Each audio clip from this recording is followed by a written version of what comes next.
Everyone, Glenn Sanford here, founder of eXp Realty, and today I'm talking with JaLynn Manser, a three-time ICON agent, technically out of Phoenix, Arizona, but I think you're in Spain. That's JaLynn, right. That's right, Glenn. Thanks so much for having me. and yeah, so first, congratulations on your success. Looks like you've got a great team. They're you're putting up some great numbers even while you're over across the pond, so to speak. Yes. Maybe you could just share a little bit about your background. When did you get into real estate? Where have you been? And then what led you to EXP? Yeah, absolutely. Thank you so much, Glenn. And first and foremost, I wanted to say thank you to my amazing team that I have back home, as well as my husband who is next to me. If I couldn't have had the success that I have without any of them. So very blessed to have an amazing team. But a little bit about me and my background. I essentially was a stay-at-home mom for 14 years. Didn't have any job skills. I all of a sudden found myself becoming a single mom with three young daughters to take care of. Didn't have a clue as to what I was going to do to support myself. So I thought, well, why not get a job at Starbucks as a barista? That sounds fun, right? Like, who doesn't love coffee? So Yeah. I got a job at Starbucks. I literally walked in to the Starbucks location. This was in Riverside, California. And I told the manager, I'm like, you're going to hire me today. And he did. So, like, maybe I have a way with words. I don't know. But through that experience, I had an encounter with a customer one day. And through that conversation, I ended up getting into real estate. And about 4 months later, I basically just jumped in with both feet, full force. I just went out and talked to everybody that I could and was very successful my first year. Became Rookie of the Year. I was with Keller Williams back then, and just made a choice that I was going to be successful. And about a year later, after I had joined Keller Williams, I was nearing the end of my 1 year anniversary with Keller, and quickly realized that I did not want to give them so much of my hard-earned money, right? Paying them $30,000 for year two just didn't really make mathematical sense to me. And so a good friend of mine who had just left Keller Williams, he said, "Hey, Jalen, let's go to lunch." And so he took me to lunch and he told me about the EXP Realty platform. And for me, I'm the type of person where I will jump in and then figure it out later. It just sounded too good to be true. I'm like, sign me up. So I signed up like literally 5 minutes later, and it's the best decision I have ever made in my life. So thank you for founding this amazing company, Glenn. Oh no, thank you for being here. I was with Keller, had some reservations myself, which is why I left and went independent, and then ultimately, um, you know, at the end of the day, um, just being an independent brokerage by itself doesn't really do a whole bunch. They call a broker owner a broker owner for reasons. Right. Um, so, um, I wanted to figure out what could truly scale, what could solve the biggest pain points for true professionals in real estate, and that was kind of the mission. So obviously, it seems to be working. Yeah, it's amazing. It's amazing. I just wanted to share something with you real quick, just in case it doesn't get asked. But I wanted to just let you know what eXp Realty has done for me and my family because I'm a high producing agent. And with the equity program, the stock awards, I was able to pull out such a large amount of money from my stock account. I actually purchased a home for my mother in Tucson, Arizona. And without eXp Realty, I would have never been able to do that, or it would have taken me a lot longer anyway to save up that much money. So I am just so grateful for you and this company. And like, how amazing is that? Yeah, it can be a tearjerker sometimes hearing all the stories of what people have been able to do that might have been, and in some cases truly would have been out of their reach given, the circumstances they had at their previous brokers. So, um, you know, it's pretty awesome. So congratulations on that and Thank being able you. to do something there. So you've been kind of involved, I think, a little bit with some of Grant Cardone's stuff, the Great American Speak Off. You were a Yes. semi-finalist. Um, Yes. how how'd this all come about? Oh my goodness. So I'll try and keep it as brief as possible, but I basically went along to support my husband. Mind you, I was petrified to get on stage. I like that. I wanted no part of that. I definitely don't consider myself to be a public speaker by any stretch of the imagination. Just like thinking about getting up on that stage, I felt like I was going to hurl. Basically, like, no, no, no, no. So I was encouraged by my husband and by Pete Vargas and a couple of other people when we were there at 10X Stages. And so they encouraged me to audition. So I went to Dallas, I auditioned.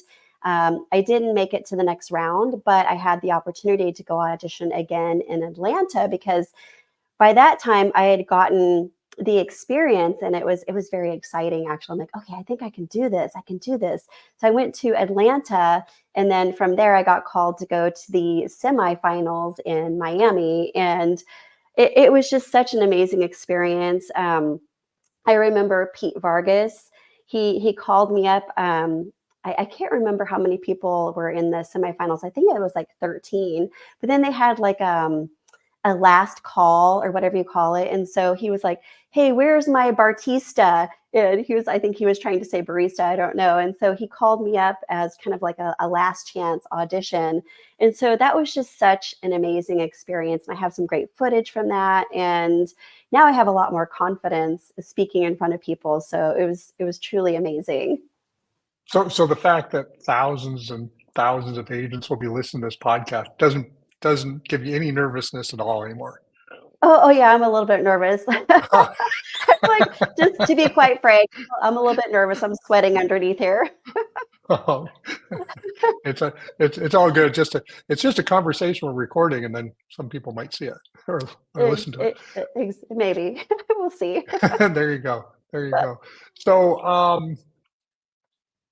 ultimately, more confidence and really just obviously good stuff there. So now you're doing a lot of business. I think so far this year. How many? I mean, last year you did what 176 sides. Yeah, something like that. That sounds about right. Yeah. And Okay, this and year, I how's think 2023 doing? this year, I think I'm sitting at right at about 120, 125, something like that year to date sides. So not too shabby. Not too shabby at all. And then, what does your team look like? I mean, obviously, one of the things it sounds like you have an interest in maybe being more remote relative to where your team's located. I hear there's a potential interest in living in Spain a little bit of the year. Yes, absolutely. So, my husband and I are firm believers in delegating as much as you can. So, literally, my job is to talk to people on the phone, get them all excited, get them in touch with a preferred lender, get them pre approved. Once they're ready to go, then I hand them off to one of our local team members. We have a couple of showing agents. We also have a full time transaction coordinator, and we have a couple of virtual assistants based out of the Philippines that handle like my social media stuff and more of the admin sort of paperwork, following up with emails, things like that. So as long as I have a Wi-Fi connection and access to a cell phone and my laptop, I can literally work from anywhere. And the cool thing about being here in Malaga in Spain, because we're 9 hours ahead of where we would be in Phoenix, so we can get up, sleep in late if we want to, go out, mooch around all day, go sightseeing, and the rest of the world is still sleeping. So we really don't have to start our workday until 4 p.m., 5 p.m. Spain time. And then, people go out to dinner here late around 9, 10 p.m. So we're out to dinner, come back, do a little bit more work, go to bed around 1, 2 a.m. and get up the next day and do it all over again. So it's really perfect for us. I love it.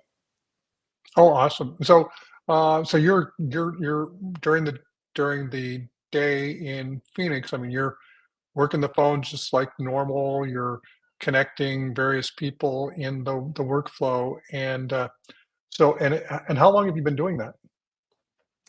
So we've been working remotely for about 3 years now.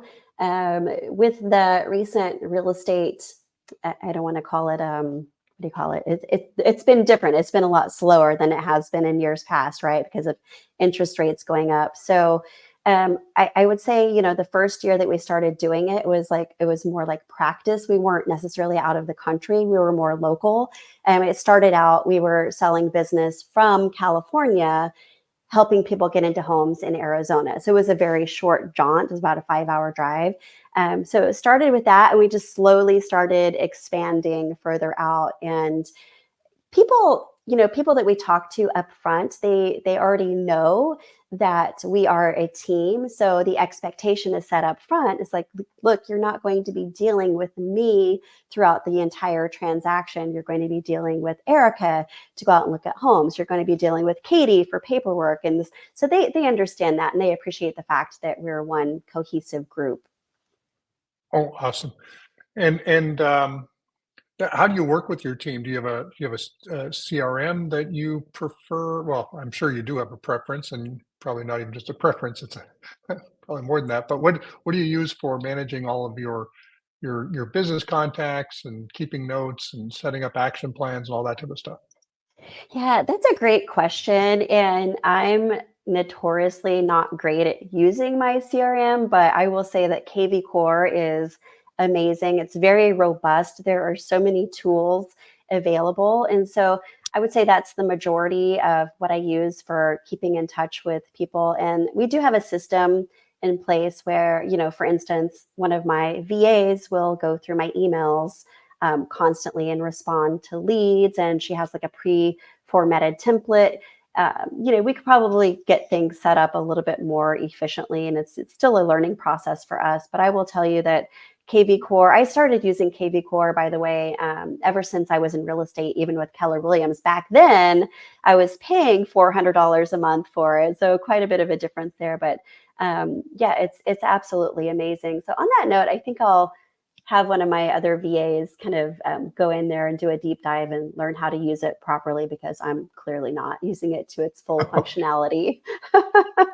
Well, I think that it's most, even the well, and you are obviously doing a phenomenal job building, running your team, and doing a lot of real estate sides. But I would say even the most efficient teams don't use like more than maybe 60% of a CRM's functionality. It doesn't matter what the CRM is. There's always more stuff you can do, but it's more of what works for you in your business the way you've got it designed. So Exactly. And they say that the best CRM is the one that you actually use. So there you go.